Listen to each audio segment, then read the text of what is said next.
from Los Angeles, California, the Mad Scientist Party Hour.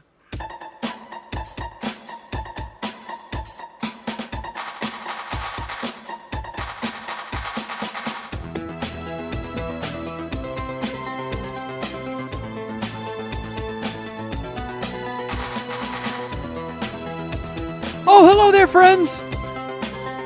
Welcome back to another episode of Mad Scientist Party Hour. My name's Kevin Kraft, joined once again by a man who is completely nude from the waist down and is currently building a birdhouse using his boner as a hammer.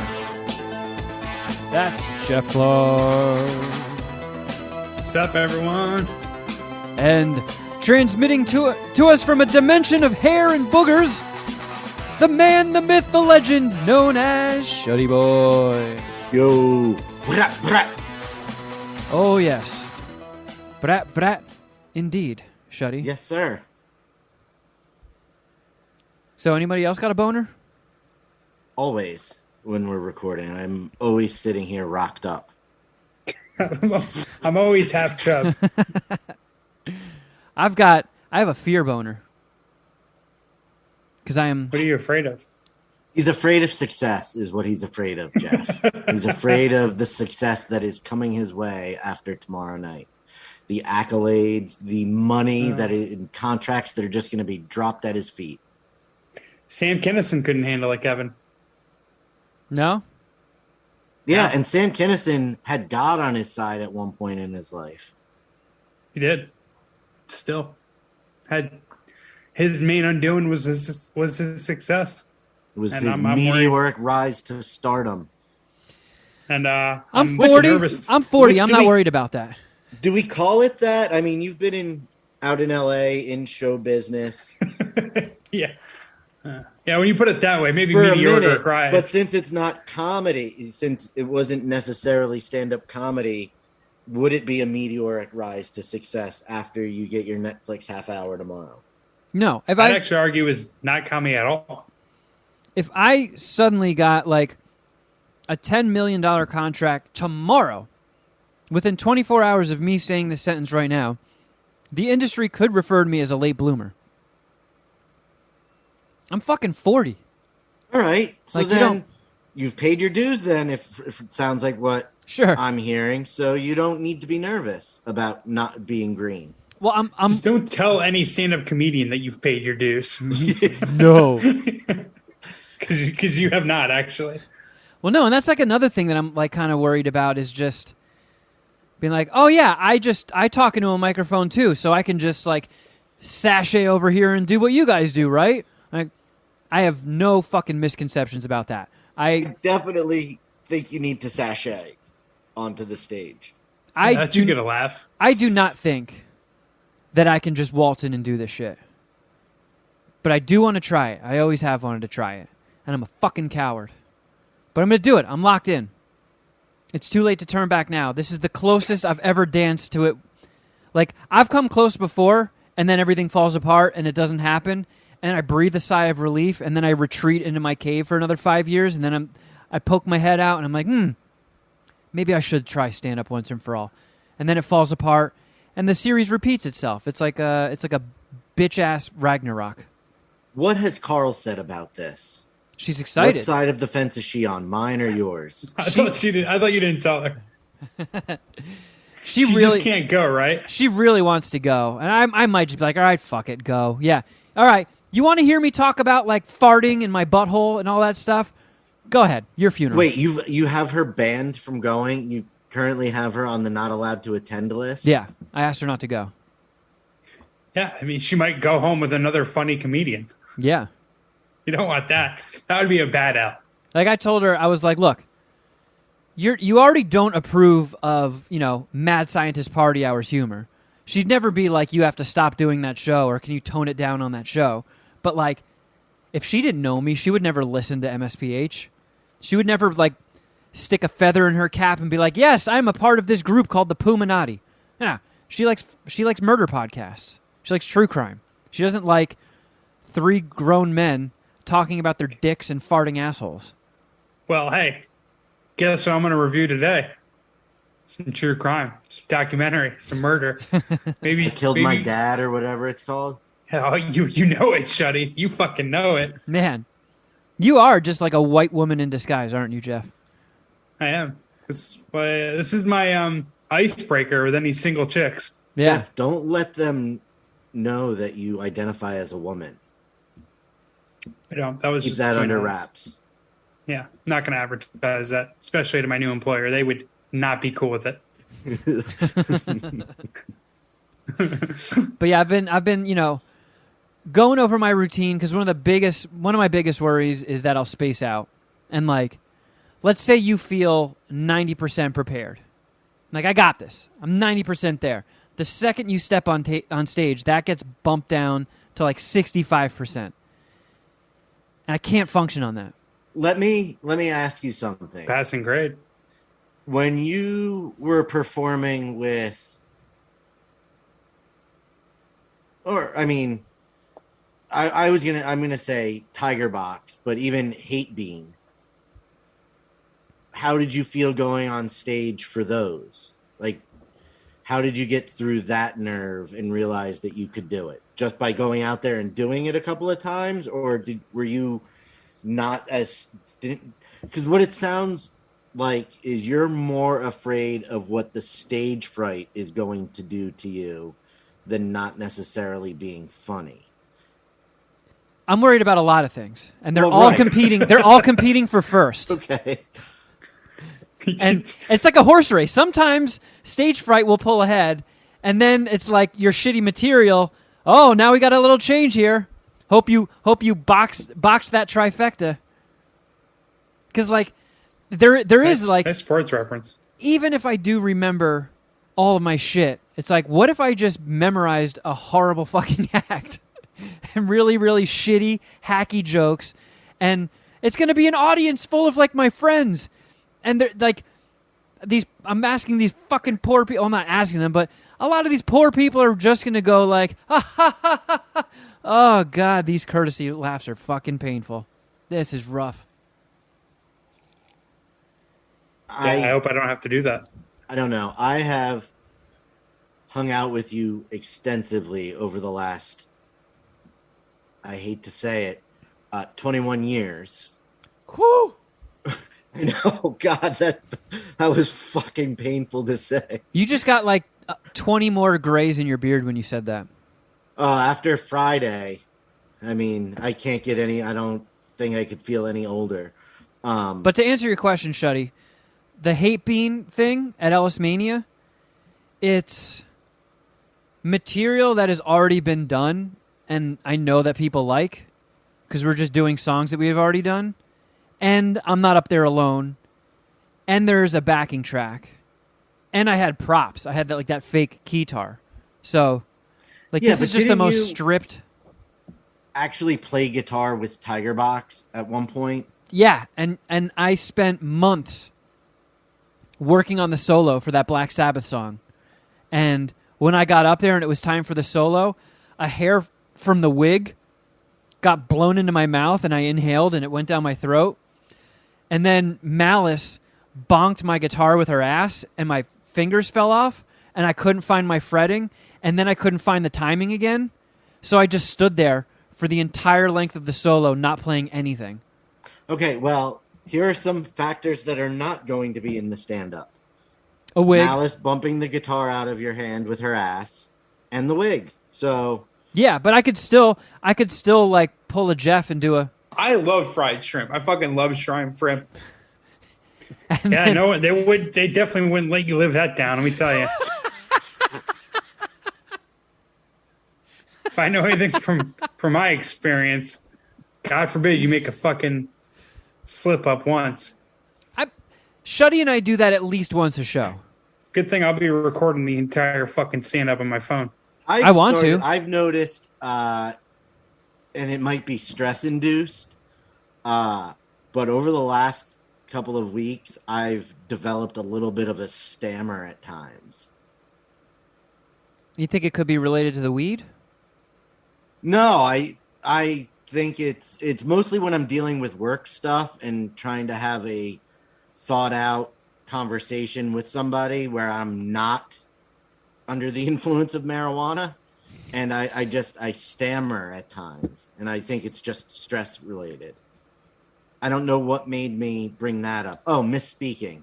That's what we were talking about. Yeah, I do it all the time. And I catch myself doing it and get very self-conscious of it. Well, I've been, when I'm at home by myself, I just endlessly run through my act because I want to know it. Part of the name drop, but I was hanging out with Brendan Small from Metalocalypse recently, and he was giving me some pointers. Like, we talked for like damn near an hour of him just giving me pointers, and like, because he Death Clock just performed a bunch of shows in Philly, and it was his first time back, and he's like, I'm the front man, I'm singing, I'm playing guitar, and it was our first show in a while, and it's exhausting. The Death Clock songs are really, really fast. And he's like, there's so much shit to keep track of. And like, you're probably going to fuck up. Like, it's your first time. But you can't dwell on it too much. You have to make sure you're up there having fun. Because if you're not having fun, neither is anybody else. And like, he kind of walked me through it and gave me some pep talks and some pointers. And he's done stand-up. So he was like telling me some shit that he's done. He's like, the key is knowing your shit forwards, backwards, sideways, inside and out. Like, you have to know your shit. And like, if you go like like the biggest actors, like McConaughey and shit, like the reason those guys are so goddamn good and natural on screen is because they can tell you can give them a starting point from any syllable and they'll jump right in and do their monologue or do their lines. And that's what I'm trying to do. I'm trying to cram this shit into my head because I know it's like Alice Mania. You train, like before I'd ever been in the ring, it's like, all right, I'm going to do this, I'm going to do this. If I get punched here, I'm going to counter with this. Like you have this whole plan in your head, and then you get in the ring, and there's like hit in the mouth. 1,000 people screaming. Some guy throws a punch at you. All of that shit is gone. Your plan is fucking history. You don't remember a syllable of it. So I got to imagine stand-up's going to be similar. Even though it's going to be a small room, there's going to be a lot of familiar faces. Just that new experience is going to shock me. It's going to throw me off my game.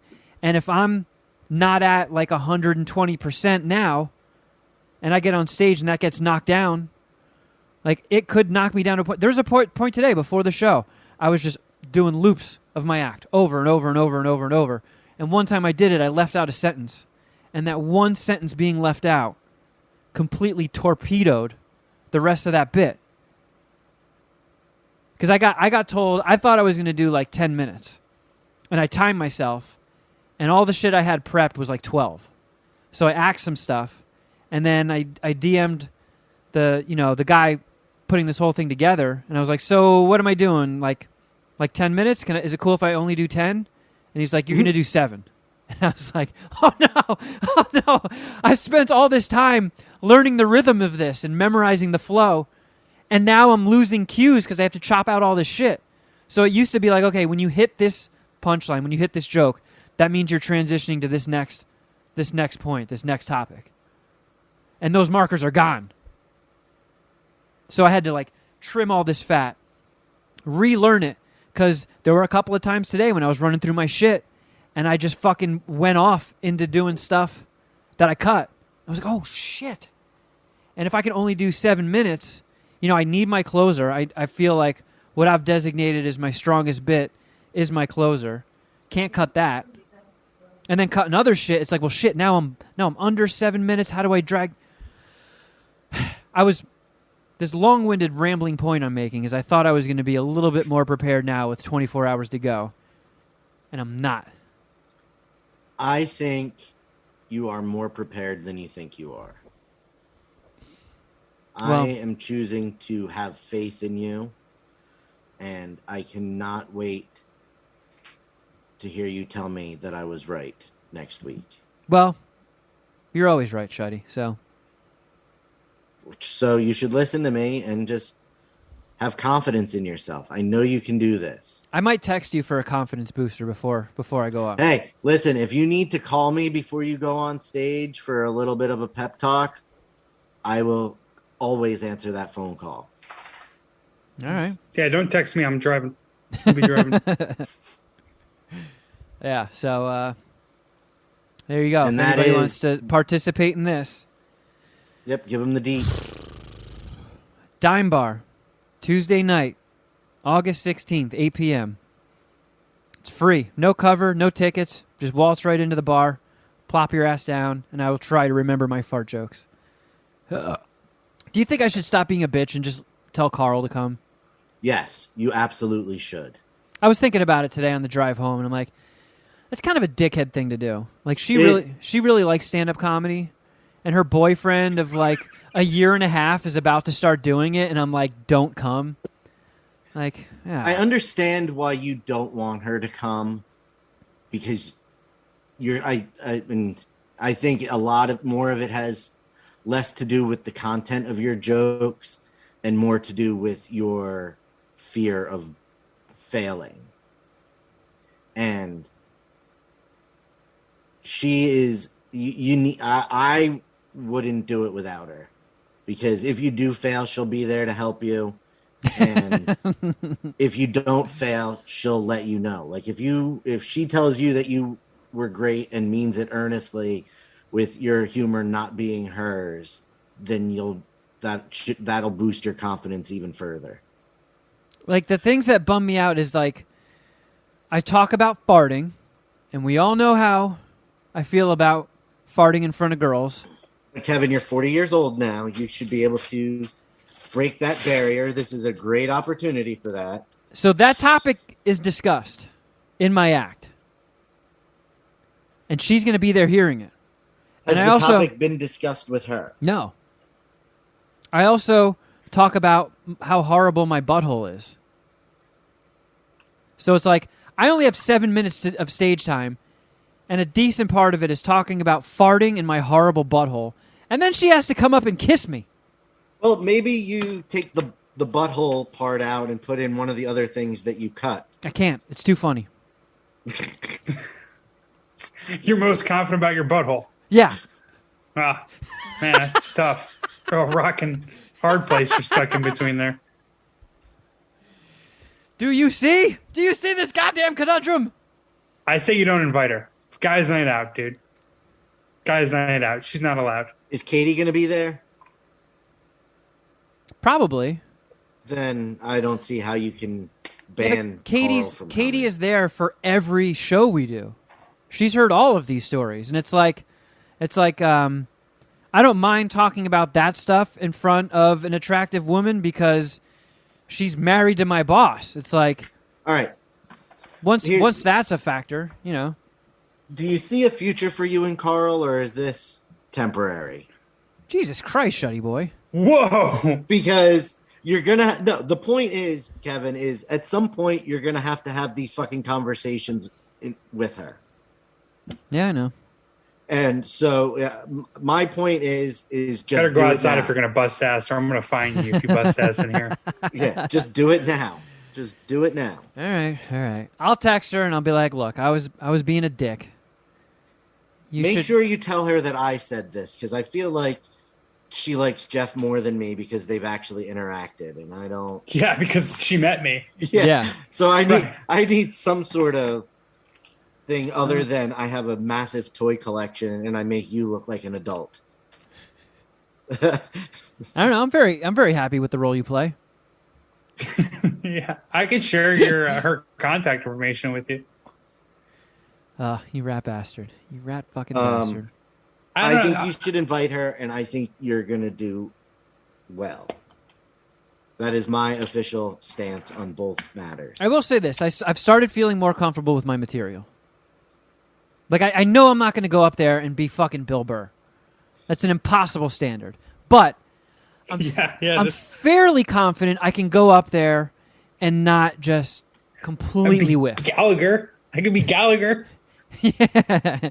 Hey, why do you park on the driveway and drive on the parkway? I'm going to smash this orange. Dude, I think that underrated. Right Steven now, Seagal of stand-up comedy. Right now, you have But he's a a traitor? lot of time to be in your own head and in your own way. I know.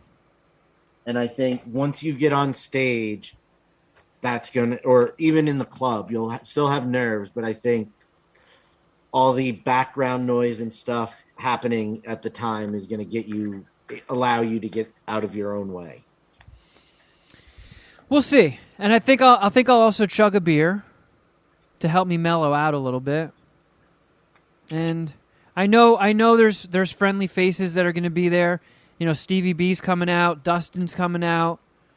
Jason's going to be on the bill with me. Like, Jeff's there.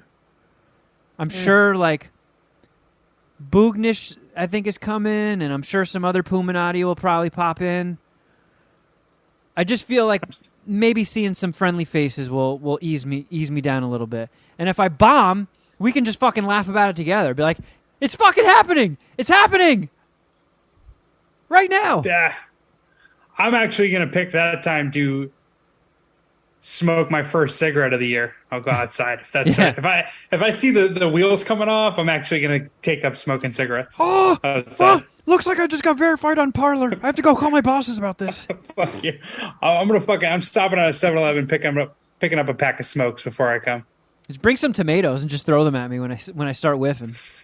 Oh, I don't know. Love Carl. Good woman.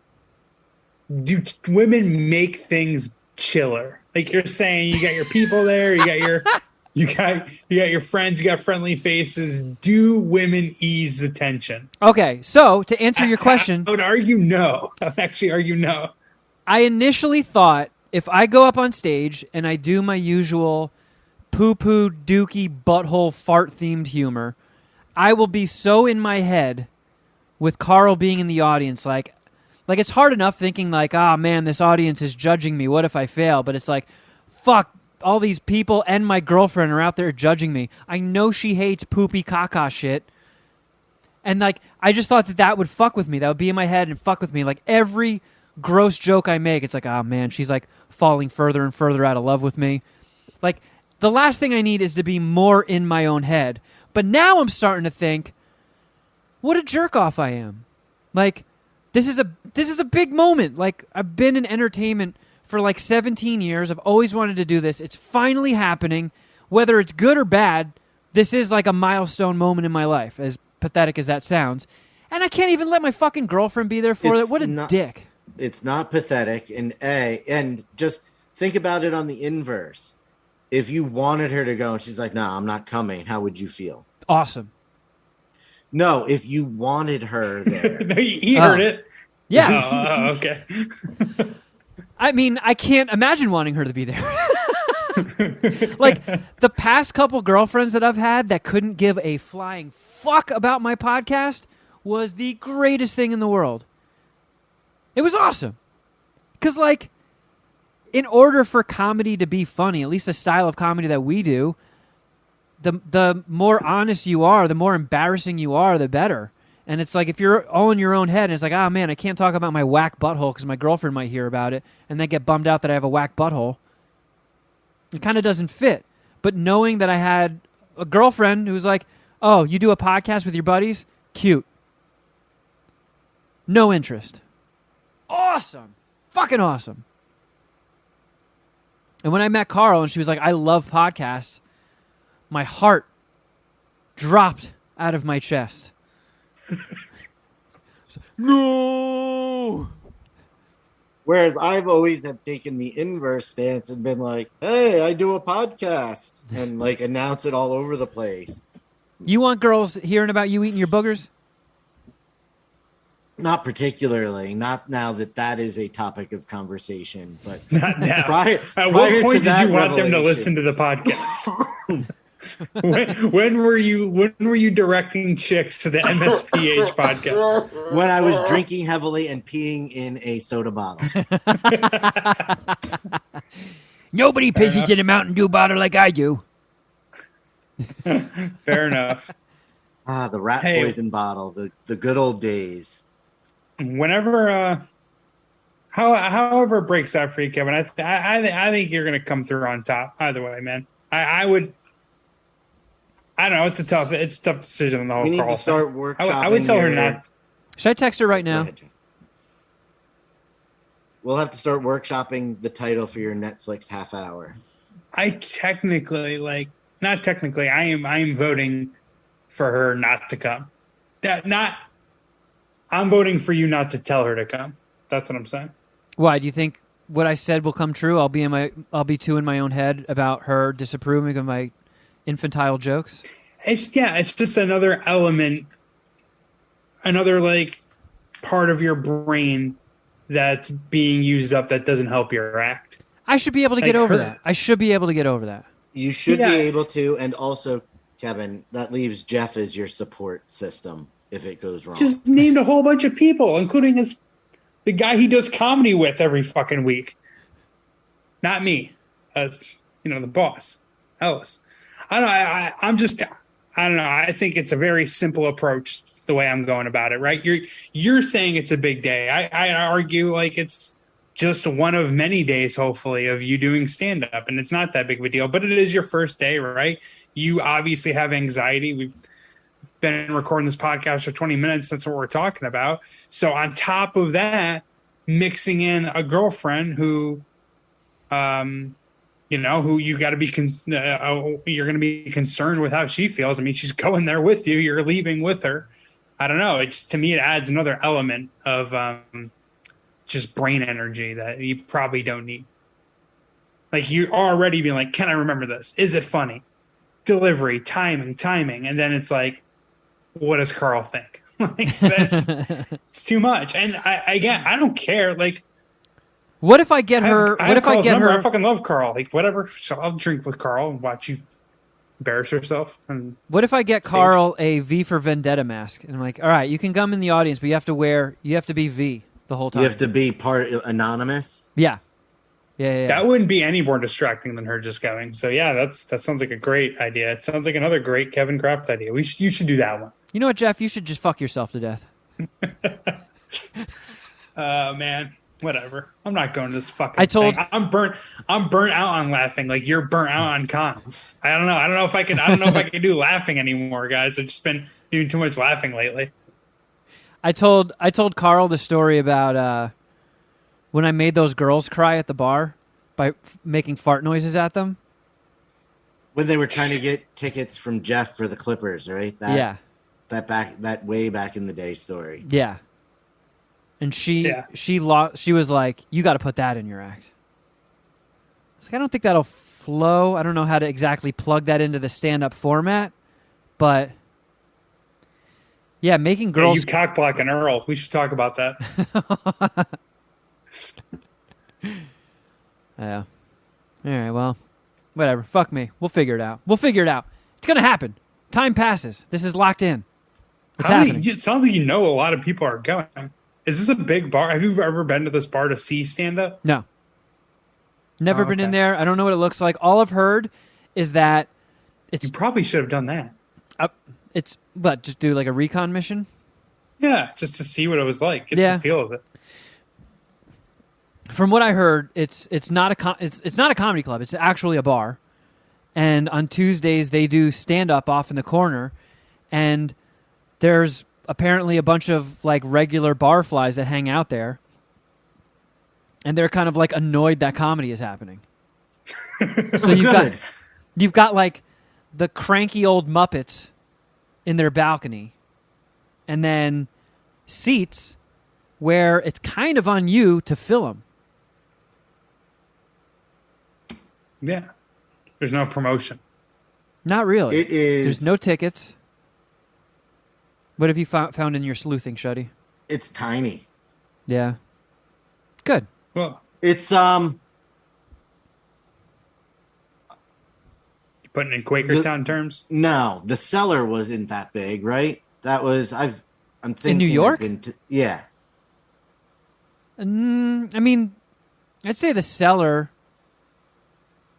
It's been a long time since I've been in there, but it did feel kind of small, but nothing too far off of your standard comedy club.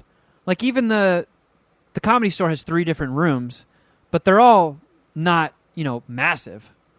But man, I hear the Comedy Store is also tough because of the way it's built. The acoustics don't really bounce the laughs back to you. So it's kind of hard to tell how good you're doing. That is, unless you're tearing the fucking roof off the place. But I've heard that can be, another rite of passage, performing in a room like that when you have no idea how well you're doing.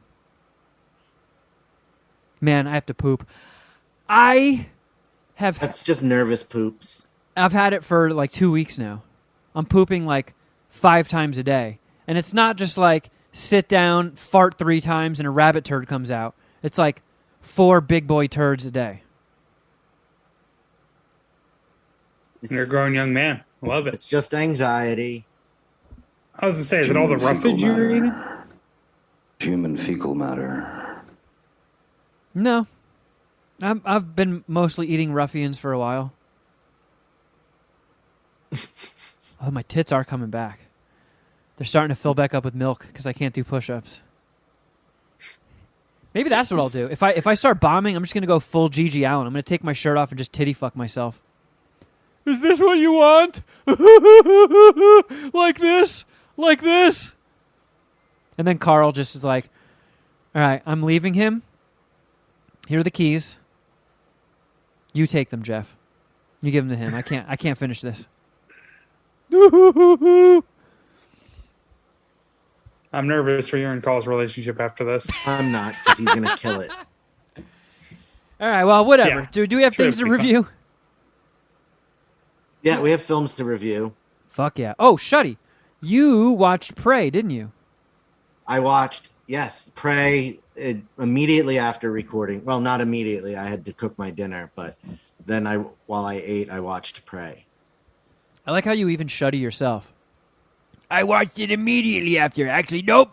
I didn't. It wasn't immediate. There was actually a few seconds. Approximately 30 minutes later because my dinner took 20 to cook. And I had to let the dogs my goodness.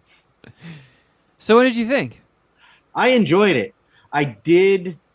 I will say that it was getting close to midnight when the film ended, so I started to nod off strictly from being tired, but I did finish the film without falling asleep. Nice. It was a lot of fun. I enjoyed it. Since watching it, I've seen tons of memes of people saying, let me just watch samurais and stuff fight predators, and I would be so down for that. Just have a whole bunch of Predator movies, prequels in different time periods, fighting different...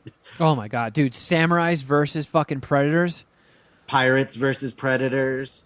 So sick. Like, I saw it like the day Prey premiered on Hulu. They said it was like their most watched thing ever, including when the Kardashians debuted on Hulu. It just shattered records. Everybody just hopped on. Like, Predator prequel? Fuck yeah. Play.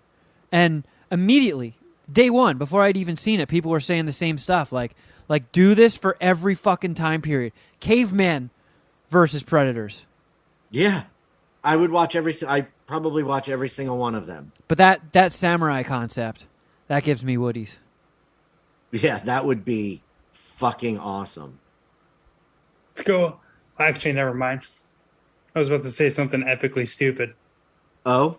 Oh, yeah? Like what? I was really, why don't we just watch SEAL Team 6 versus a Predator? But that's Predator. That's pretty much Predator.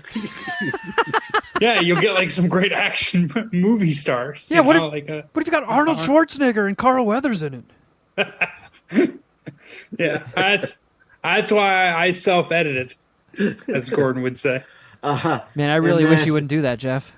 The next film I saw I got a great film idea. I did not enjoy nearly as much. Well, wait, how many Predator dicks are you sucking? Oh, 3.5 Prey dicks. Okay, that's fair enough. Yeah, I mean, it was a good movie. Like, it was... Those kills were sick, right? Great. Yeah, it was sick. The fucking French trappers. Yeah. That I didn't expect at all. I was like, when they arrive in the field of buffalo that have been skinned and she picks up a cigar, I'm like, what is this a time? Like, what the fuck does this cigar have to do with anything? And then the trapper showed up. I'm like, oh. Oh, I called it immediately. The second they showed all of those like skinned buffaloes, Carl was like, why would the Predator do that? And I was like, uh-oh, white people. Dun dun dun. Even worse, French. I think I haven't seen the most recent Predator movie. Oh, The Predator with The Olivia Predator, Munn. the one with Olivia Munn. That was very, very bad. I did see the Adrian Brody Predator movie. That one I want to kicks see her ass. Predator. And some of the Alien versus Predator movies. I think that this is probably the best after the original. I have not seen Predator 2, I don't think ever, so I can't comment on that. Predator 2 deserves to be in there. It's not a great movie, but I think it came out in 1990, and like a Predator in, is it LA? What city is it in? Or Chicago? I thought it was L.A. But like a Predator in the city with like Jamaican voodoo gangs and Danny Glover. Like it's campy as fuck, but it's like RoboCop good, where like you know it's campy, but you're still enjoying yourself. I say the only bad Predator movie is the one that came out a couple years ago. Like it had really bad CG. The dialogue was just brutal. It had like a couple of cool kills, but Didn't overall, Shane Black write that movie, though? yeah, which was very strange because Shane Black is a really good filmmaker, and you know it's kind of cool that one of the guys from the first Predator movie starts making Predator movies. But I wish he made the one with Adrian Brody, and not that poopy one. Well, what else did you watch, Shuddy? Bodies. Very curious to hear your thoughts on this. Yeah, was Pete Davidson any good? Fucking hated it. Oh! It was a brutal hour and 35 minutes for me. Man. I mean, the trailer was brutal, but I thought after watching it, it's like, okay, maybe that's the point of the whole movie, to show how annoying Gen Z people are, and then they get murdered and you get to cheer at their deaths. So it was that first thing. It was that first thing, how terrible Gen Z is. Almost every line was a Gen Z buzz phrase or cliche. Yeah, that's what was driving me nuts in the trailer. The trailer showed pretty much all of the jokes and gags in the entirety of the film. My goodness. But there was this one group of people that laughed at literally everything that happened on screen as if it was the funniest thing they had ever seen. Full on cackling. And did that make your experience worse? It was by what seemed like the 3-hour point. Which maybe would have been 10 minutes in. It was driving me nuts because I could not fathom how they were enjoying it so much. Pete Davidson got very close to the line of being annoying. The best performance in the entire fucking movie was Lee Pace. Ronan. He was phenomenal. But every single one of the kids had zero redeeming qualities about them, including the main girl who had a terrible, terrible Russian accent that had nothing to do with the story whatsoever. You know who that is, right? I don't. It's Borat's daughter from Borat 2. Oh. So that might be a natural Russian accent. I mean, she barely talked. It was really bad. Yeah. Were the kills cool at least? So, no. Ugh. This is all fucked. No, because they weren't. Because no, it wasn't good. I don't understand how it got rated so high. That failed. How many Oh, dicks and are she you is sucking? Bulgarian, so that was real, and it just was awful. It was awful. God damn it, speak American. It wasn't even that. It It sounded like a fake Russian accent. That's how it sounded, like a fake Eastern European accent. The boho sotetsi. But it was not Nice. good. I don't think it was good. The 90% that it has on Rotten Tomatoes to me Whoa. blows my mind. I didn't know it was packing heat like that. That was what made me decide to go see it. The trailer I thought looked fun, and then I saw that it was playing at one time at the movie theater nearby. So I was like, well, it can't be good. And then I checked Rotten Tomatoes and 90%. So I was like, maybe it's just, but I hated it. I hated it. 1.5 dicks. Strictly because Lee Pace ruled. Damn. 1.5 dicks on 3 bodies. It's not a lot of dick to go around. No. I saw an A24 movie this weekend in the theater. Marcel the Shell with shoes on? That's the one. Did you really? I want to see that, but it's not playing around here anymore. Yeah, it's like out of most of the theaters. And Alamo Drafthouse was doing like 2 shows per day this weekend, so we just went and saw it on a whim. And because like Carl, like I wanted to see it, I'll see anything. But Carl was like, "Oh, that looks adorable. I want to see it."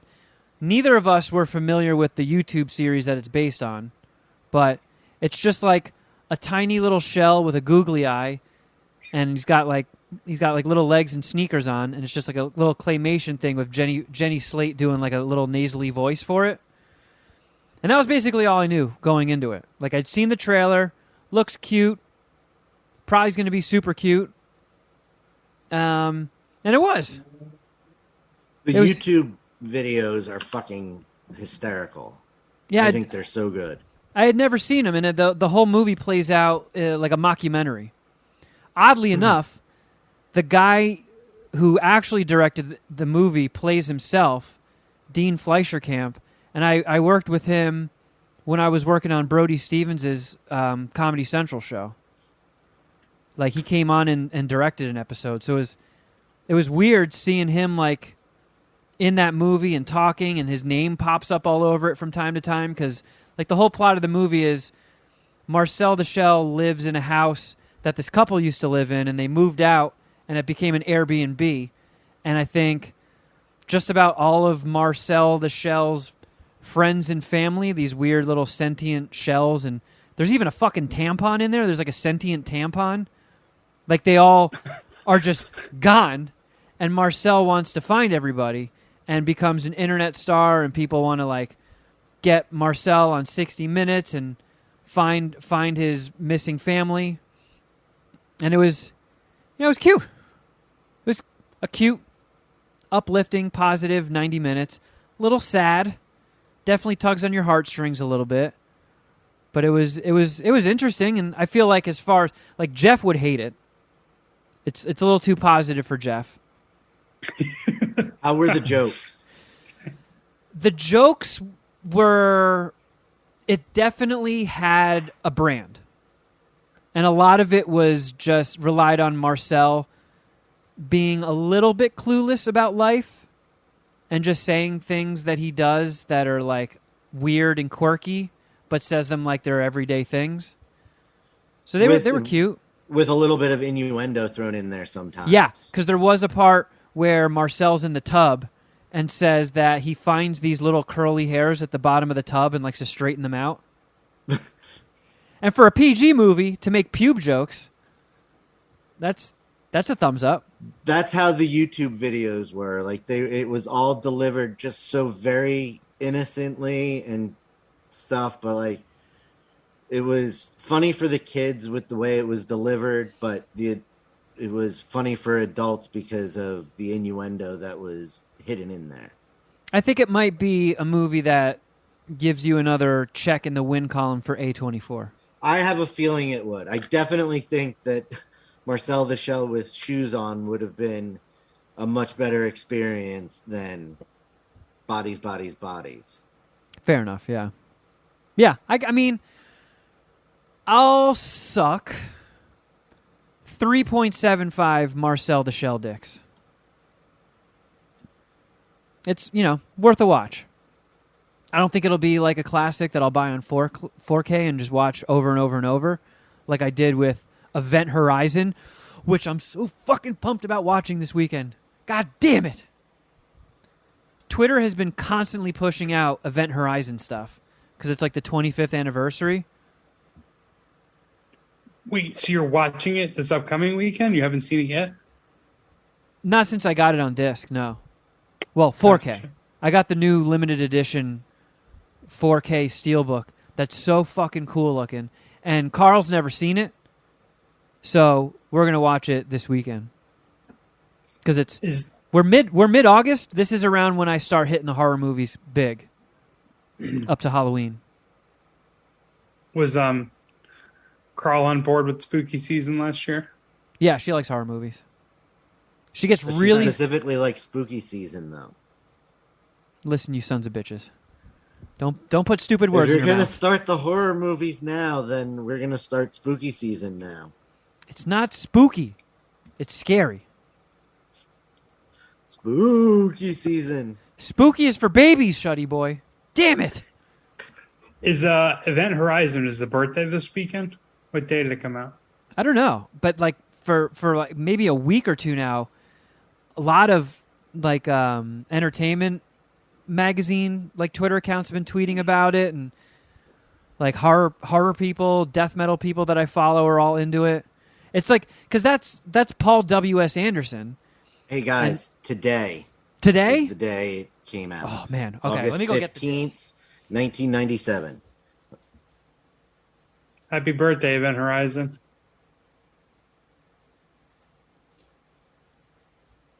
I got a good one. Hold on. All right. I saw it in Kevin's theater. back. Nice. Yeah, check this out. Isn't this sick?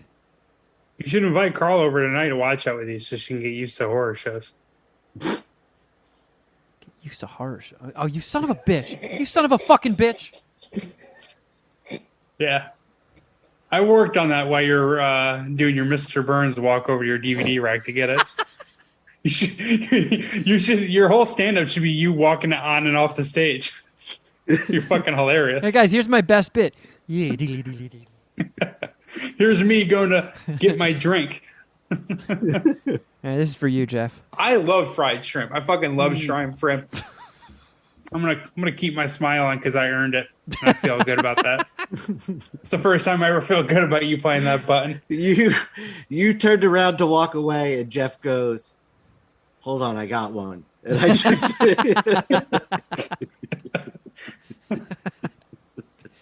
Yeah.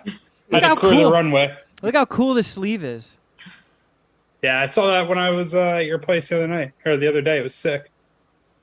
I can't wait. Movie's underrated. Well, apparently it's getting to do its deserve. I've never Or seen it. deserves. Scary. Yeah, it fucking rules. Yeah, when I saw it in the theater, thinking I was just like, all right, here we go, another horror movie. And I was like, God damn, that movie went hard. It's like scary on multiple different levels. Yeah. You know, they do have their jump scares. It's just like psychologically fucking frightening. The idea of it is frightening, and it's just like a lot of just scary visual stuff. It's a good movie. Yeah. So I'm pumped. I'm pumped to give this another watch. I can't even count the amount of times that I've seen Event Horizon, but I don't know. Like these Is it your Armageddon? No. Yeah, I'm not willing to go that far. I got you. No, Shuddy Boy's got a box or something. He's got like a treat. Just open, sticks a bite out of it. Look Oh, at this. let's I got a chocolate Easter bunny. It's like a book. Maybe it's like a calendar. It's not a calendar. I I was was hoping it was like an advent calendar. You could eat it or something. I was just taking the Barnes and Noble sticker off of it. I I'm didn't just realize jumping that was ahead on and- camera. I'm gonna eat the chocolate baby Jesus. Wait a minute. Barnes and Noble, they're not like Blockbuster? Isn't like 5 of them left in the world? There's 2 within a half hour of me. What? I haven't seen what Barnes and Noble forever. Fair enough. I think there's I'm like talking out of 3 my of ass. them within driving distance of me. I know there's one in the Grove. All right, I guess I don't read down here in Long Beach. Fuck it. No, we were gonna segue into the next film I watched because I found myself at a Barnes and Noble and I bought the Age of Cage book Oh. about his movies. And I wanted to get the other one I got because I'm excited to also read it. Oh, from the streets of Shaolin. The Wu-Tang Saga. I can't see who wrote it. I have S.H. Fernando Jr., whoever that is. But I found these. Is that Wu God?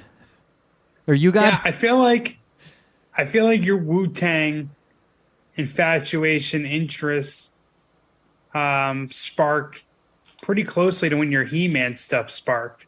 No, the Wu-Tang stuff came way before when the first season of the Hulu show came out. And so you could have easily had just like a shrine of Wu-Tang shit behind you. Wu-Tang is for the children. Well, I have a ODB prayer candle that says exactly that. Nice. But I watched Moonstruck last night, which I had never seen. Oh, I watched that somewhat recently for the first time. Is that Cher? Snap is out Cher. of it. And Danny Aiello. Oh. It's one of those movies where, like, you could never make that today, not because of, like, you'll get canceled, but, like, I don't think that story is incredibly relatable from the way that relationships work today. No. Was Nick Cage able to put his hands on Cher? I don't think so. No. Smack her around. No, she slaps him. Oh, shit. It's woke before its time. I really enjoyed it. I enjoyed it a lot. Yeah, it's an awesome movie. It is very dated in some of the family stuff, like you said.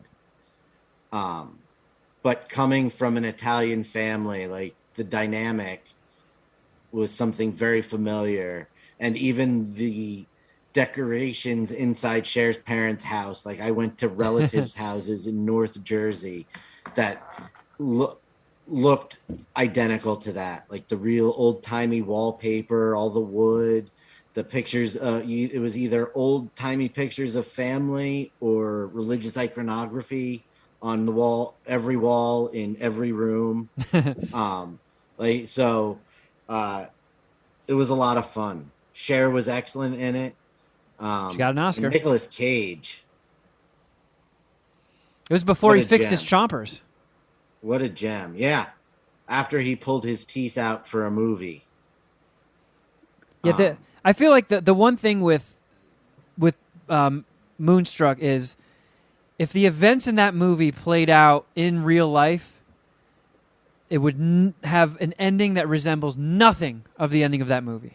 There would be no happy ending at all. No. The way that movie wraps itself up, it's like, well, that's nice and neat and tidy. It's like, wait a second. No, it isn't. Not in the slightest. Funny enough, I learned that Nicolas Cage did not want to be a part of that scene. What, the final scene? The final scene, yeah, like he threw a chair across the room, and then it had to turn into this. Then it turned into this whole big ordeal where everybody was like kind of fighting with each other, and then the fight ended, and they shot that scene, and then that was it. Like it was just the start of Nicolas Cage being very. I thought it was excellent, and the wooden hand took me completely by surprise, and I loved it. So how many Cher dicks would you suck? I'm going to put this at 4. Now that I've thought about it more and talked about it, I have to adjust the 3.5 I gave it and bump it up because it was very good. Danny Aiello was awesome in it too. Yes. He kicks ass. It was all very good. I liked Bobo at the waiter at the the old waiter at the Italian restaurant. Yeah. Who was very upset that Danny Aiello, who was a really good Bachelor customer for the last 20 years, was proposing. And the old guy walking the dogs. and the scenes with Olympia Dukakis and the dad from Frasier. Dukakis, underrated, funny last name. Very much so. Dad from Frasier. What's that guy's name? That's killing me. I want to say John something. Oh. But where he's the sleazy college professor who keeps dating his students and having them throw the drink in his face, and they have dinner and he walks her home and tries to get her to invite him in. John Mahoney. It was I really enjoyed that movie a lot. 4 share dicks. Nice. I Googled Dad from Frasier and it said Martin Crane, and that's what I was going to tell you guys. I realized that's the character name. I also forgot to mention there was a guy who did a voice in Marcel the Shell with shoes on who might have one of the greatest names ever. His name is Peter Boners. Boners with a Z. Do you think it's pronounced boners or do you think it's boners? I mean, I bet you it was Boners to begin with, and this motherfucker was like, no, it's Bonaires. Like, no, my last name isn't Wiener, it's Weiner. Like No, Bon Iver? motherfucker, your last name is Wiener, your last name is Boners. With a Z. It's like a cool new rebranding of Boners. And then Peter. Yeah, I'm not gonna. Peter means a dick. Yeah, got a lot of phallic inspired names. Peter Boners. When I like logged it in Letterboxd, I started laughing, and Carl's like, "What are you giggling about?" I'm like, "Look at this guy's name," and she just put her hand in her head and was like, "Oh my." And then I just kept giggling like Beavis and Butthead. Peter Boners. By the way, I did watch more of the Beavis and Butthead show. Yeah, I was just about to ask you about that. Are you current? I've seen 3 episodes. That's all there are. Okay. So we need to discuss the ASMR bit. Fucking genius. That was so fucking funny. Yeah. Apparently, I saw this promoted tweet that said if you try to get a free month trial of Paramount Plus, you use the promo code NACHOS, and you get a month. So if you want to just watch Beavis and Butthead, new episodes, Nachos. Nachos is your secret code. It's almost impossible to not get at least a free month out of Paramount Plus. They're just giving them out. Yeah. I think I got a free year through T-Mobile. Same. Yeah. So Paramount Plus is alright. I mean, shit, South Park and what is it, like $6 a month or $5 a month? Like South Park and Beavis and Butthead make it worth it, Yeah. essentially. You know? I think of the 3, the second episode was the strongest. I think I agree. Did you don't watch it with Carl, right? Or you do? We watched the first one, and she was like, all right, I don't need to see any more of this. But when I told her about BTS, she was like, I kind of want to see that one. Yeah, I was going to say, if she's a BTS fan, I don't think she'd be like offended by the joke. I thought it was a good thought it was a funny little spot or little section. I think the first half of this most recent episode was a little weak. Like the Post Malone video chit chat, I didn't think was that great. Yeah, I didn't think it was that great either. Although I do really like that Post Malone song. Circles? But the second half with the river and the parkour. Yeah, that was good. That fucking parkour with them fighting over what city it is. It just made me laugh my ass off. You know what, Beavis? I think you're right. I think it is Houston. I'm not too big to admit when I'm wrong. Yeah. Yeah, They're it's both good. like really dumb and really well crafted characters, obviously. I love that shit. Like, yeah, that BTS stuff was hilarious too. I want to hear Carl's opinion on that. Maybe I'll just ask her tomorrow. I also took 25 minutes this past week and watched the whole first season of I Am Groot on Disney Plus. Was 25 Is minutes that of a the dig or is webisodes? that factual? It's Yeah, factual. the webisodes. There's 5 episodes and they're 5 minutes each. Nice. Yeah. Like, Disney Plus seems to really like that. They have all these shorts with the dog from Up, and they have, like, the fork. Who's the fork face motherfucker from Toy Story? He's new. Forky? Yeah, Forky. They have Forky shorts, and it's like weird things like Forky ponders death or shit like that. Like, they get real, like, adult existential shit. Like, what happens when I die? It's like, Jesus Christ, fork face. There's 4-year-olds watching this. Take it easy. Don't you want to do like a bit on bubblegum? No, what happens when I die? How do I clean up my credit report? Jesus Christ, Forky. But there's no real. I think people are bummed out about it because like the reviews didn't seem great. But it's nothing that moves the Marvel universe forward. Like one episode is just my favorite one is Groot's in like an alien forest, baby Groot. They're all baby Groot. And he goes in like this mud bath and just has like a spa day and the mud makes his leaves grow out like a chia pet. And it's just like cute little silly shorts like that. And if you're stoned on a weekend, why not take 25 minutes and get some adorable baby Groot shit in your life? Yeah, why not? What's stopping you from doing that? The new thing that I've been enjoying the shit out of, getting real high and watching. Me fingering my own ass in the mirror. Perfect Strangers. Wait, how are you watching that? It's on Freevee. Formerly IMDb TV. Oh, that's right. Where we watch What am I Deal or No spacing out Deal. on? Wow, never- what is? Oh, you're probably Perfect too Strangers young. Again? Cousin He's Larry, definitely too young. Cousin Larry, Yeah, I wouldn't get it. and Balky Bartakamoose. It's I about don't a believe guy those are who things.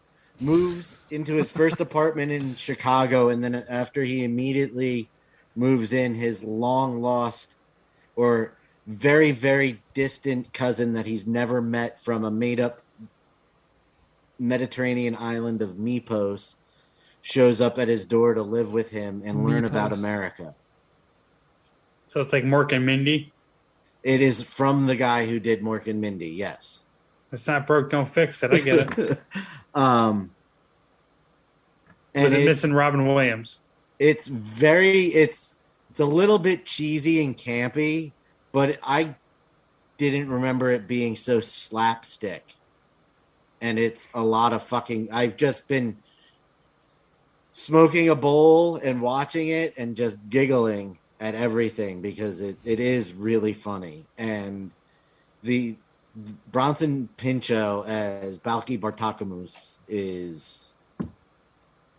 it's so fun, I think. Jeff, do you know who Bronson Pinchot is? Is that how you say his name? Of course. Yeah, he's Serge from Beverly Hills Cop. He sure is. I know from. He's Balky. Why He's not- Balky. I think he's Sturge. That's what I know him from. The other place I know him from is the old Clark Duke and Michael Cera. I think it was called Clark and Michael, and they were also like webisodes, like comedy shorts, just uploaded to YouTube, and they had like a Bronson Pinchot story that I would assume is completely made up, but it was fucking hilarious. Like they met Bronson Pinchot at a cocktail lounge, and he was like the coolest motherfucker ever. He like asked one of the waitresses, he like handed her a bunch of rolled up hundreds, asked her to swish it up in her ass and then stir his drink with it, and he called it an ass and coke. And just like them telling that story, I was fucking dying. It was hilarious. If it's true, great. Doesn't matter. Probably isn't. That sounds like a painful drink to make. So that's my Bronson Pinchot Pichon, whatever. That's how I know of him. Maki Chu. But he is in a bunch of stuff. He's also in isn't he in True Romance? Isn't he in that? I'm gonna Google what else he was in. I did watch that fairly recently. I know he was doing like reality TV for a while. Yes, he was in True Romance. I mean, you knew that. Obviously, we're reviewing a show that he was in. It sounds like he fucking killed it up until like 95, and then just like his career went to shit. I don't know what happened.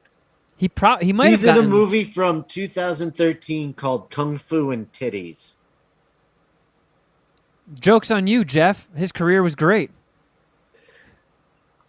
Richard Titties, an out-of-shape martial arts wannabe, is shot into an alternate dimension after his girlfriend Cynthia is kidnapped.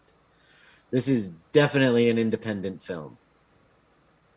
Kung Fu and Titties, two things that I absolutely love. Maybe I should just change Iron Lung into a remake of that.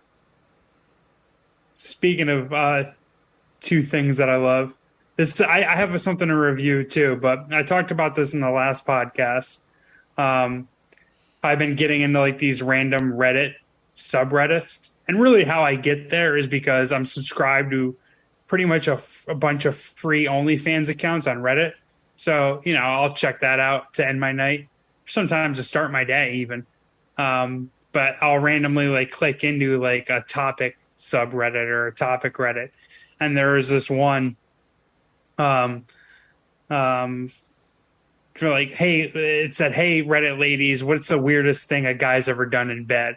And there was a couple good ones. And one of them was this girl, Hot Mention 9337, said, was going down on a guy, felt something hit the top of my head, looked up, and this motherfucker was eating a slice of pizza. Pepperoni had fallen on my head. Obviously, my first thought was, I must be doing something wrong, and he was bored. Nope. Quote, carry on. Eating and getting my dick sucked, the two best things in the world, are both happening right now, he said.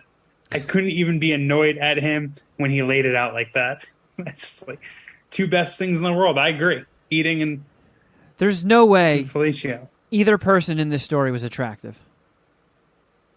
Probably not, no. Like the type of guy who will just eat a slice of pizza while getting a knobber from like a girl that he clearly didn't know all that well. And then for her to just look up and be like, and go back to sucking dick. No, I disagree 100%. Good. That sounds like something a hot guy that can get whatever he wants exactly would do. Because that's true. A guy that's that addicted to food isn't throwing away one of a few fuck sessions he has to eat a slice of pizza in that moment. It's an astute point by Shuddy. You got to give him credit for that.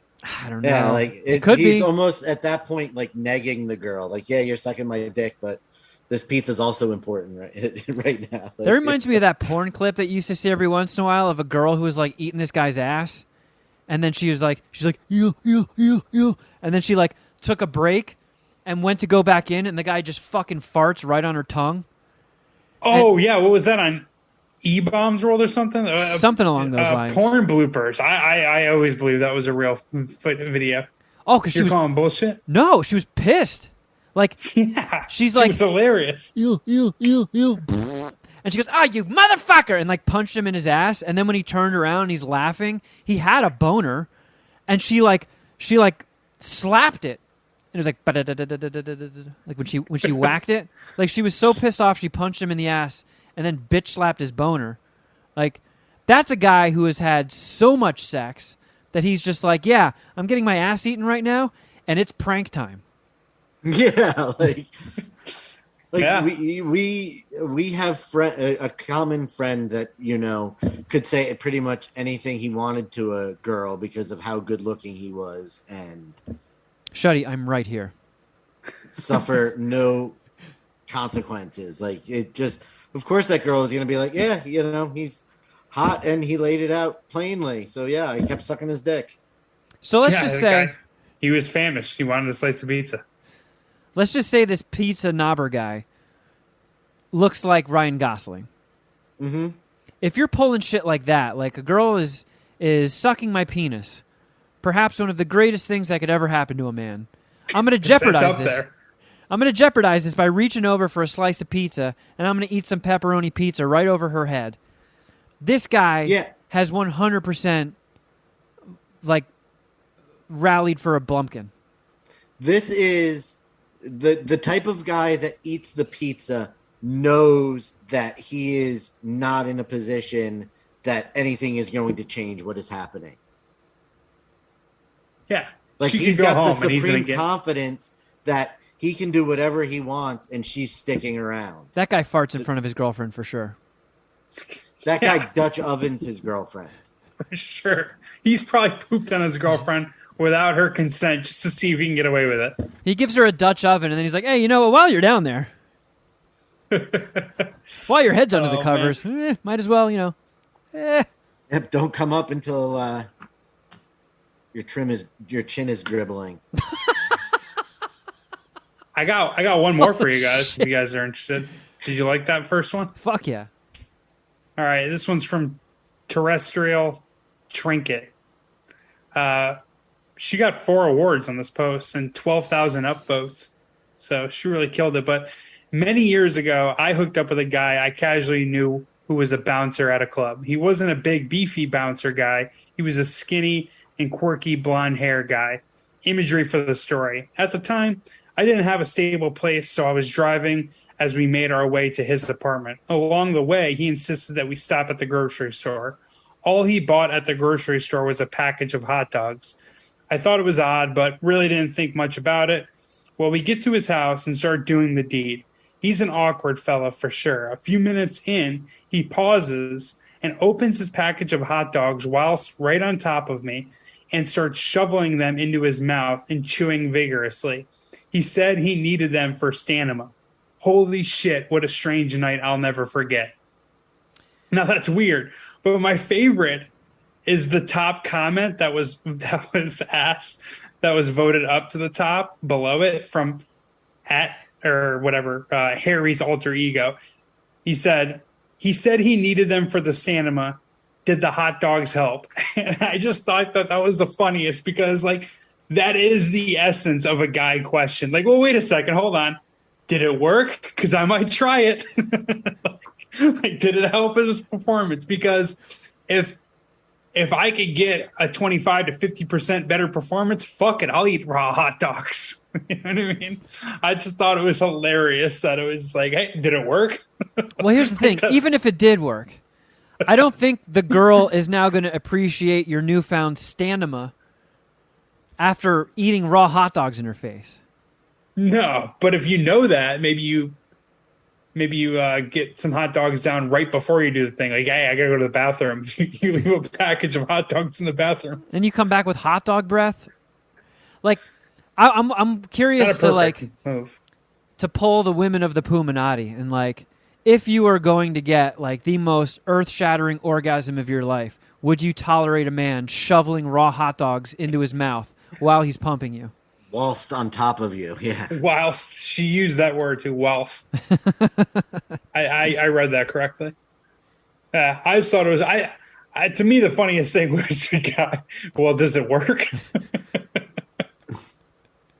Yeah, I am interested. How was the stamina? I love that you call it stamina, too. Guys. Yeah, the stamina is what's getting me the most. Stamina? What did I say, stamina? Every single time. Every single time. I'm sure you knew this, Shuddy, but M's and N's are right next to each other in the alphabet. Stuff. Yes, they are. I get them mixed up from time to time. Scrambled my brain. Jeff, you got something to review, right? Yeah, I'll be fast about it, though, since no one fucking cares, especially you, Kevin, pussy. But I Just Killed My Dad is a 3-part Netflix documentary that I was almost inspired by. My father was here in town, and I was like, you know what? Fuck it, let's go. But I didn't. I just watched the documentary, actually, and it was fucking solid. My brothers actually stuck around and watched the whole thing, which is pretty rare. Whenever I throw one of these documentaries on, they usually peace out, but they got into it.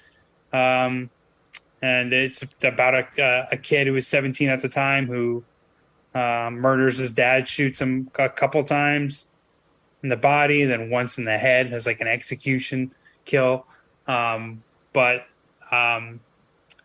the circumstances around the murder are obviously what's in question, and whether or not he was right to murder his father. It details surface about their relationship, about the father being very abusive, not to just him, but his stepmom, his original mother, and his stepmom's kid. The dude was an absolute scumbag for sure. And you quickly find that out. You quickly are rooting for the kid, but there's this kid's defense attorney decided to take the case pro bono, and this guy's just a fucking G and was awesome. Definitely the guy you root for most. And the kid was kind of cool in his own right. Like the whole thing with him is he was very like monotone and emotionless and very flat when calling 911, when being interrogated by the cops, when talking about it. And like essentially what this kid arrived at was like, my father sucks. He needs to be murdered. And I don't feel bad about it at all. It just had that energy the whole time. Like they have the 911 calls and the 911 operator's talking to him. He's just matter of fact, like, yeah, I just shot my father, killed him. It's like, and then like the 911 operator is like stunned at how calm this kid is. Like, so you shot him. Is he dead? He's like, no, I killed him. It's just like he was just very monotone. Like, yeah, I murdered him. And so they discuss obviously the whole documentary is just like who is right. Like, and they go through the investigation, the district attorney's original stance on it, and how she develops after she learns more details. I thought it was pretty good. I guess I'm a sucker for these things, so take my grade with a grain of salt here, but I'd give it a 4. Say it's 4 dicks. It was 3 parts. I want to say they're each 45 minutes long. So for me, it wasn't a long watch, but I dug it. And I think all of the 3 Puminati chicks that also watch true crime will really like it. Tell Carl about it. I wonder which, actually, she probably already knows. Just text her. Oh yeah, she knows. All right. That like auto played when we opened up Netflix this weekend, and she's like, "Oh, yep, that's on my watch list." I'm like, "Yeah, you saw her little lady boner." Of course it is. Of course it is. Man, she watches your. Go ahead, Jeff. I was gonna say she watches your dumb shit. Maybe you should give true crime another chance. It's I just don't like that it's real. I feel so helpless. It's like this is fucking horrible. Like, at least when you watch a movie about crimes, most of the times they catch the bad guy in the end, and you're like, phew! And it wasn't real. Awesome. But this is just like, oh my God, there's so many fucking real horrors in the world. I don't want to be reminded of that. Have you watched Tickled, Jeff? No. What's that? The documentary about the tickling competition? I've heard of it, I think. Yeah, because has it been out for a while? Yeah, it's been out all for... Right. That's probably where I heard of it. I think, yeah, it's on HBO Max. You should give that a watch. Tickled. Okay. Tickled, yeah. 8 Miles back on HBO Max, which is very random. Very random. You didn't watch it on HBO Max, right? Yes, I did. I mean, I watched it on HBO Go back. No. I just kind of like hijacked the conversation. Just said that 8 Miles now on HBO Max, which is random. I watched it on Tubi, I think. Yeah, you couldn't. You looked where it was streaming, and it wasn't on HBO Max. Like what, a month ago, 2 weeks ago? So it's like HBO Max is maybe they're Puminati over there. Maybe they saw our polls. Yeah. Hey, did you guys always checking out our polls? Did you guys see that poll that I put up? Yeah, I did. See how I responded? Yeah. Which, man, once I saw that response, I couldn't stop laughing. But hey, I already cleared my background check. Fuck it, let's go. I'm back in the mix. Yeah, that stemmed from the whole tweet, Shuddy, because I know you're not on Twitter that much. I was just looking it up. Because I'm kind of curious which way you would vote. Would you go to a massage parlor that only offers back scratches and head scratches?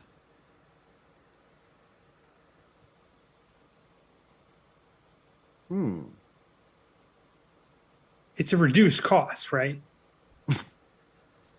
Like, you're not paying the same amount for a head scratch as a fucking 90-minute Swedish massage, right? No. I mean, you're still taking up an hour of somebody's time.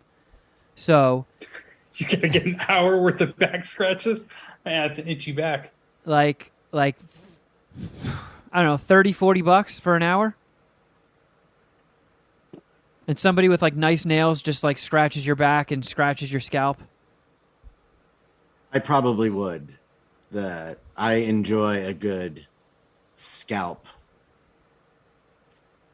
massage like that. Yeah, like with those fingery things, like with the metal prongs. oh yeah, those dangly wires. Yeah, that Yeah. you just So Carl was like pointing out like how her nails have gotten long, and I was just like, "Ooh, those are some good back scratching nails." She's like, "Oh, I didn't know you like back scratches." I'm like, "Well, yeah. I mean, I didn't want to be a weirdo and be like, hey, can you scratch my back? Because it just feels nice. I like getting back scratches more than I like getting a massage." And I was like, that's a fucking $1 billion idea. Massage parlors, but you only get back and head scratches. And she was like, that's the dumbest idea I've ever heard. And I was like, you know what? I think people would be into it. Let's take to Twitter. So I tweeted it out, and like in the first 5 minutes, it was 100% no votes. And then a few hours later, the yeses slightly overtook it, and now, as of 4:53 Pacific time, it is a dead heat 50-50 yes-no. So, once again, I have terrible ideas. It's actually not.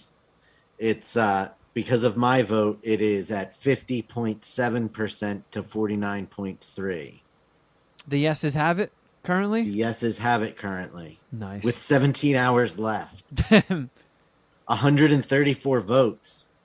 Speaking of which, next time you do one of those movie polls, you know you can do it for multiple days. You should have like a 6-day vote. Yeah, but I feel like a 6-day-old tweet doesn't get a lot of action. You know? No, Yeah, but but maybe if people- you pin it to the top of the profile, they listen like, hey, we got this poll out there. Oh, Maybe that's- they listen to a couple of days late and then they show up to our Twitter. Yeah, that's not a bad idea. Yeah. Wow. That conversation usually never goes that well. You said not a bad idea. All right, cool. I'm done with this podcast. I've done well here. Oh, shit. What Great happened? tech issues now. It's all going to shit. No. I think we're good. I just had to plug the iPad back in. I plugged it into a power bank to give it some juice because it was dying on me. And you can't have it plugged in while it's charging, or else you get damn static. Fucking technology. How are we doing on time? Motherfucker.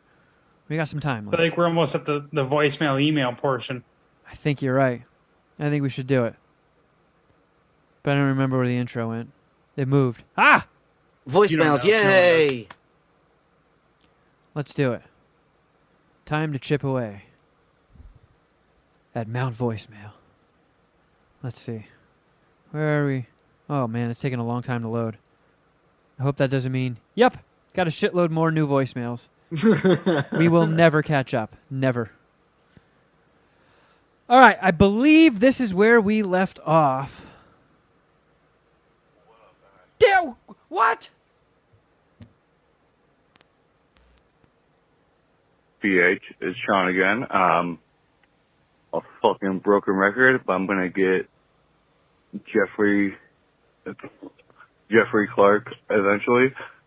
I feel like this one might have been said before. Would Jeffrey Clark I suck suck a a dick dick if you refer to me by my prevent government COVID? name. As I said, I know he's gonna say no because he was the COVID denier at the beginning, and I'm more or less the same way, saying it's the fucking flukes. I've had it 2 or 3 times now.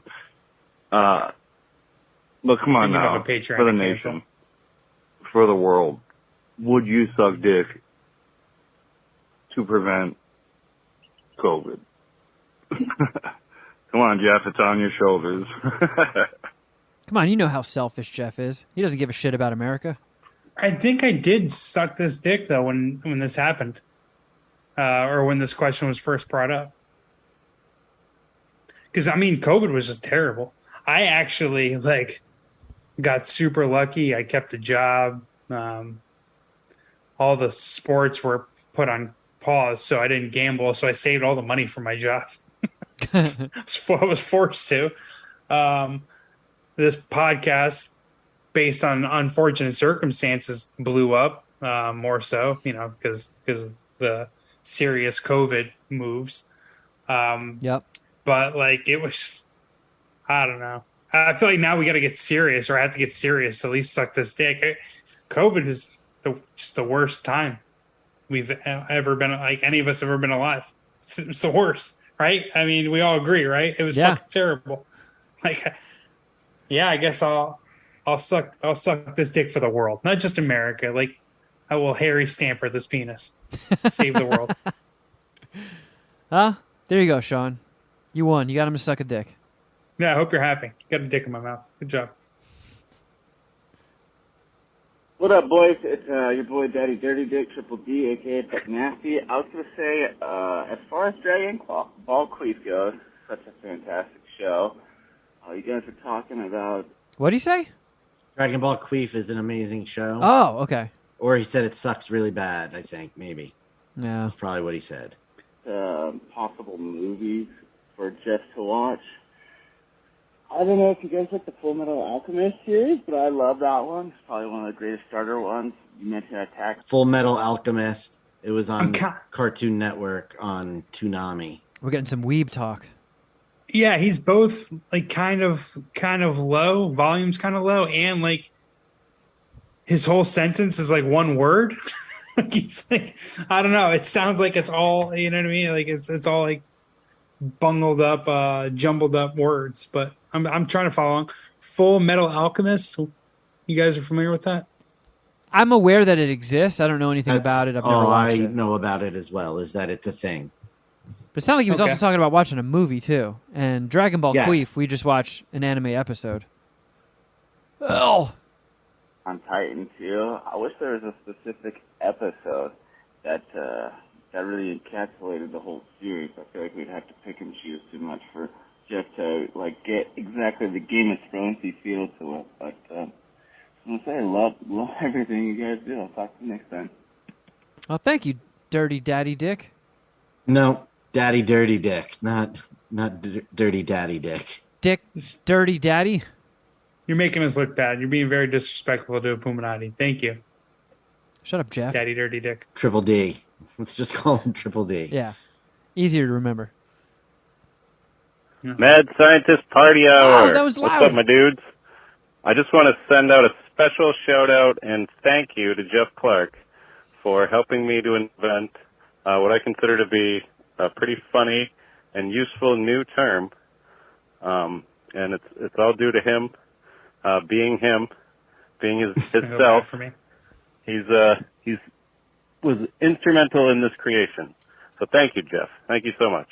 So last week, during the Easter egg, Jeff had a passive-aggressive rant about what time you guys started recording, which I found to be, pretty petty. No offense, Jeff. No, not taken. So I started thinking, boy, this is really passive-aggressive, but it's Jeff Clark, so is it passive-aggressive? No. It's pussive-aggressive. What a pussive-aggressive bitch, Jeff. Come on, man. Give me a break. Man up. Don't be a pussy. Love you guys. Keep up the good work. Amen. Oh, I like that he ended it like a prayer. He said, I think he's both trying too hard and not trying hard enough at the same time. Pussive-aggressive? I get it. Not bad. But I'm not going to incorporate it into my vernacular. Excuse me. Let's not talk about it. You almost got out of that. Damn it! Now it sounds like you're being pussive-aggressive. It doesn't roll off the tongue as fun as passive aggressive. Mark, just real quick, Mark Rooster sent me the most passive aggressive thing that I've ever gotten from him in our years of friendship on Friday. I have to read it because it made me laugh so fucking hard. He said, I was thinking about doing a new show called Confrontations and Conversations with Shuddy Boy, where I get in-person answers to questions I've texted him but he hasn't responded to. A weekly program. Would you have any interest in being my first guest? Damn. Wow. Mark Rooster just lasered you. He tried to murder you with passive aggressive. Him and I were talking about the concert I was at, and then I got that text message mid-conversation, and I was like, holy shit. He's been saving that one in the holster for a while. Ruthless. 100% without Ruth. All right, we got time for one more, I believe. Mad Scientist Party Hour. This is anti-cannoli Mike. Fuck cannoli. Wow. This fucking villain. This is not what I was expecting anti-cannoli Mike to sound like. Wanted to share a shitting my pants story with you. Fuck yeah. I was at work about a month ago. Went out to my car on a break. Thought I had a decent fart saved up. Let that boy rip. And next thing I know, I'm filling my pants. So, that's how it starts. Of course, I did what anybody would do at work. Went into the bathroom, threw my jerked off disgusting poop-filled underwear in the trash, cleaned up in the sink, and went back to work for 2 hours. Luckily, there's nobody around me, and my pants miraculously were fine. Once the underwear were gone, free ball it all day, and I was fine. So, it happens. Happens to the best of us. And the worst of us. Yeah. Fuck cannolis, and fuck you guys. You don't mean that, Mike. You love us. Yeah. Either one of those things he doesn't mean. Yeah. I mean, how can you not like cannolis? Yeah, fuck us, whatever, fine. But the cannoli take, just terrible. Yeah. Really embarrassing. It's almost like have you ever eaten a cannoli? What did the cannoli do to you? Where did you get it? Yeah, do you think broccoli are cannolis or something? There's just no way you can actually eat a cannoli and have a stance like that. Are you confusing it with meat tortellini? Yeah, are you like a guy who just doesn't like dessert? Like you're not a dessert guy, or you don't like sweets? I mean, Kwame's like that. Kwame, because I don't think he's really ever eaten candy. So like it happens. It's a thing. But I don't know. Outside of that, like if you like desserts and don't like cannoli, that is a major character flaw. Yeah. I don't trust the person who it. doesn't eat sour cream, so it must be. That's right. Oh, good. Actually, I had 8 o'clock at night. Do you guys hear that?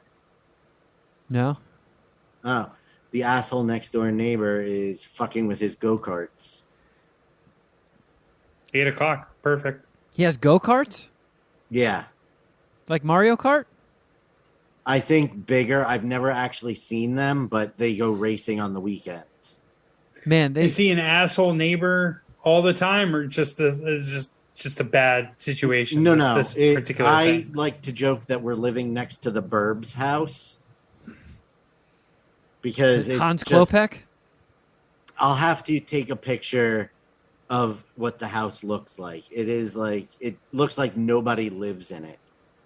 And they're shitty people in general. You think they vote Republican? Are they on Parlor?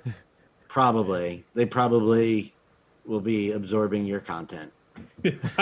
Hey, Republicans bet on sports too, baby. Come to Outkick. All right, I think we did it, right? Did we do it? I think so. I think we made it. We fucking did it. I always lose track of time. I don't know. I'm proud of us. We did it. But our job may be done here, but our job is not done. This party continues over on patreon.com/Mad Scientist Party Hour. You too can join the Puminati and see Shuddy Boy's shocked face. What happened? I forgot something I wanted to discuss. Is it time sensitive? Can it go on the Patreon? It can go on the Patreon. Yeah, it can go on the Patreon. Well, how's that for a nice teaser? teaser. Good teaser. But it goes to your Asian food power rankings from last week, so. Beautiful. Well, a lot of people didn't hear that, but everyone who subscribed to the Patreon knows exactly what we're talking about. Oh, that was in the Patreon? Yeah. Okay, then we'll keep this conversation for Patreon. Yeah, that was on Crafter Jeff Shuddy edition, which you can also hear on the $5 Oh, you're right, tier it was. Yeah, our this past Patreon. week was a Vietnamese-inspired challenge. So, yeah, got Jeff's heart all aflutter. damn right, we power ranked fucking Asian foods, which is a conversation that we really needed to have. And judging by the comments, some of the Puminati appreciated it. So, yeah, it's good. We aim to please. So check it out, patreon.com/Mad Scientist Party Hour. If you want to see the full video episodes, minus the Easter egg, you go to youtube.com/Mad Scientist Party Hour. And if you want to follow us on Instagram, it's at Kevin Kraft. At Shuddy Boy. At Jeffro Records. And at MSPH Podcast. If you're hearing this in time and you want to watch me bomb, come to the Dime Bar Tuesday night, August 16th, 8 p.m. At least you can get a picture with Jeff. At the very least. Jason Ellis and Kevin will not be taking pictures with you. I will do pictures and autographs. I'll take pictures, but after you see my set, you might not want one. Yeah, after you see the vomit on his shirt, you're probably not going to want to take a photo with him. And if you want to send us an email, madscientistpartyhour@gmail.com. You know, like, subscribe, rate, rank, whatever the fuck. Please participate in the Al Gore rhythm. Helps us, I guess. I don't know. Here we are. We've been doing this for almost 12 years. Here we are. Yeah, this is it. We don't know. We don't know how to direct digital traffic. Just Nah. help us out. We don't know how to get big. But if you do, we appreciate your help. And that's about it, friends. So until next time, something!